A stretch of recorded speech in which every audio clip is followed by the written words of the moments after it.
詩篇69篇第14節，求你搭救我出離淤泥，不叫我陷在其中。求你使我脫離那些恨我的人，使我出離深水。喺呢一節經文呢，就係大衛佢向神發出嘅呼求。咁喺呢個呼求裏邊呢，其實呢個搭救呢個動詞就係用咗一個命令語氣嘅動詞。咁我哋都知道呢，即係當呢個命令語氣嘅動詞應用喺神嗰度呢，就係有一種祈求嘅意義。所以呢度呢，就和合本翻譯咗做求你搭救我，就係一個咁嘅原因。而呢一度佢救大衛離開啲乜嘢呢？呢度就話嗰個淤泥。我哋睇到即係用咗呢個淤泥呢個字呢，其實就係喺即係喺聖經嗰度呢，嗰啲淤泥就係即係濕嘅嗰啲嘅泥板嗰啲咁樣嚇。咁變咗呢，就佢嘅身如果跌咗落呢啲咁嘅淤泥嗰度呢，係即係好難去自己行翻出嚟嘅喎。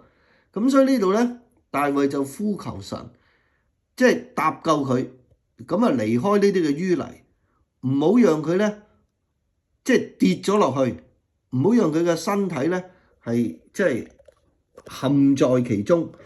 咁跟住呢，佢就話啦，求你使我脫離那些恨我的人。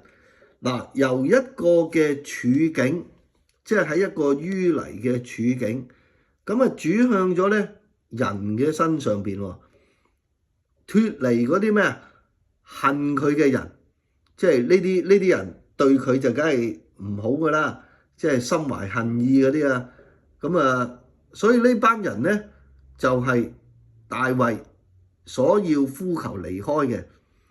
咁使我離開深水。呢度呢，就又指到去呢嗰啲環境上嗰啲水即係唔係淨係一般水係深水。咁所以如果你睇呢節經文呢，首尾呼應就係咩呢？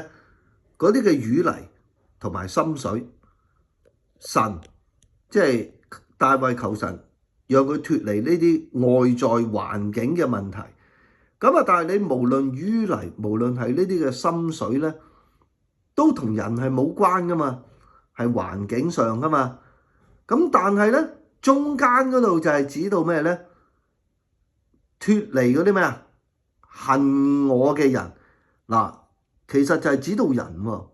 咁呢度變咗又結合環境，又結合人。咁嗰個淤泥係咪真正嗰啲淤泥呢？嗰啲深水係咪真正嘅深水呢？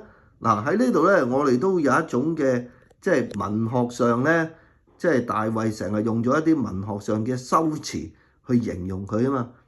咁無論點呢，喺呢度最重要嘅呢，就係指到嗰啲嘅人脫離嗰啲恨佢嘅人。七位天父主，我哋都需要求你幫助我哋。特別我哋知道人係有陣時好複雜。求主你都讓我哋脫離嗰啲恨我哋嘅人，讓我哋無論喺環境上嘅困難挑戰、人嘅挑戰，你嘅救恩都係臨到我哋。祈禱奉主名求，阿們。